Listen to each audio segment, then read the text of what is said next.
Hi, so I'm Kit. I'm a craft-based designer and I'm going to tell you a little bit about what that actually means. And we're also going to be making something today. So I'm going to make this giant version and you should each have a little piece of paper which you're going to make a tiny version out of while I'm talking.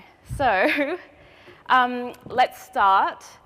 There's 5 steps to this little project and I'm going to tell you a bunch of things in 5s about me as we go along. So the first step, you probably will recognize what this is as we go along. I'm pretty sure most people have made these at one stage in their life. So what you need to do first is fold your square in half, like this, and then unfold it, and then fold in half the other way, like this. And that's the first step. So here are the top 5 occupations that I've wanted to be in my life. So number 1, a figure skater. I think this was like maybe around age 3. I loved this New Zealand production of Sleeping Beauty on Ice, and I just really wanted to be, obviously, Sleeping Beauty, none of the other characters. My second top occupation that I wanted to be was an optometrist. And I don't know why, but I think I had a really cool pair of glasses when I was little, and I just thought, oh, maybe that would be a great thing to do, and it would probably just be smart. But then I realized you had to be really good at math and science to do that, and I was shit at it, so yeah. Cross that one off the list. The third was an archaeologist. I am totally obsessed with anything to do with archaeology, and if this craft thing doesn't work out, I probably will try and study archaeology, even if I'm 90. Though I think you have to be good at math and science for that too, so it might not go down that well. The fourth, and I don't think this is an actual thing, was the lead violinist in a death metal violin band. I don't think that that's an actual thing that happens. I know there is one kind of metal band where they play string instruments, but I'm talking like full-on black metal.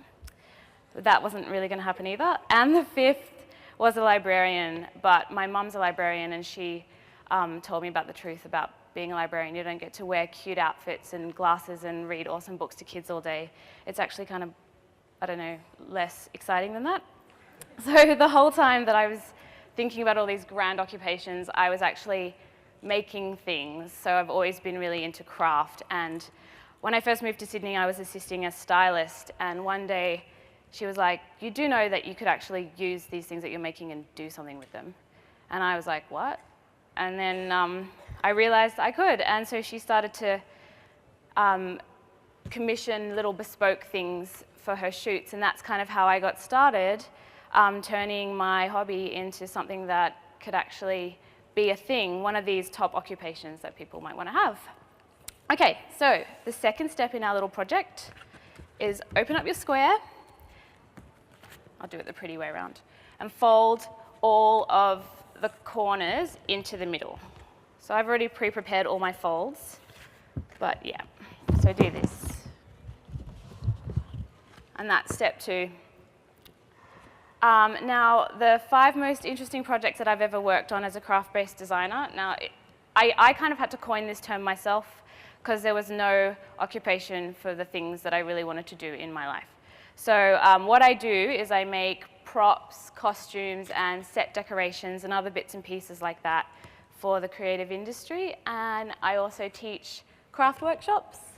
And I also write DIY tutorial articles for editorial and blogs and things like that. And I've also started recently writing little tip articles on how you can build and sustain your own creative, crafty business. And the most interesting projects I've ever worked on.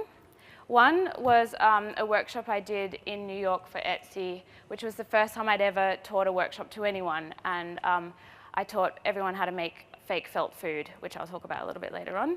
I realized after doing this that I actually loved teaching people how to make craft and how to embrace and unleash their creativity. So I decided to keep kind of going with that workshop thing. The second most interesting project, this is actually not in order. The second one was my first ever real job, where I got commissioned to make 26 craft items for the band Wolfmother. The third was a giant Lego mural. which there was a picture of there. The fourth was a series of gigantic paper props, which I then had to deliver to SBS in the middle of the night in my pajamas. And the fifth was a combination of my favorite things, riding a bike and doing crafts. I now teach craft workshops off the back of a bike. It's called Craft Bike. Okay, so we're running out of time, so turn your thing over and fold all the corners in again like this.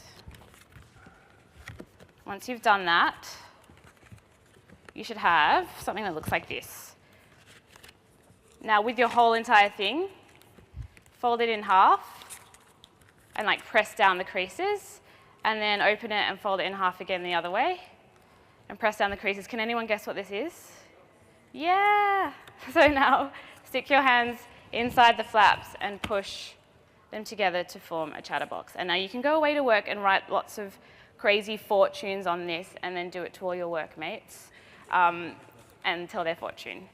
So yeah, that's basically me and what I do. And you've just made a little craft item, which is pretty cool. I think that it's, everybody has creativity in them. You just have to find a way to let it out.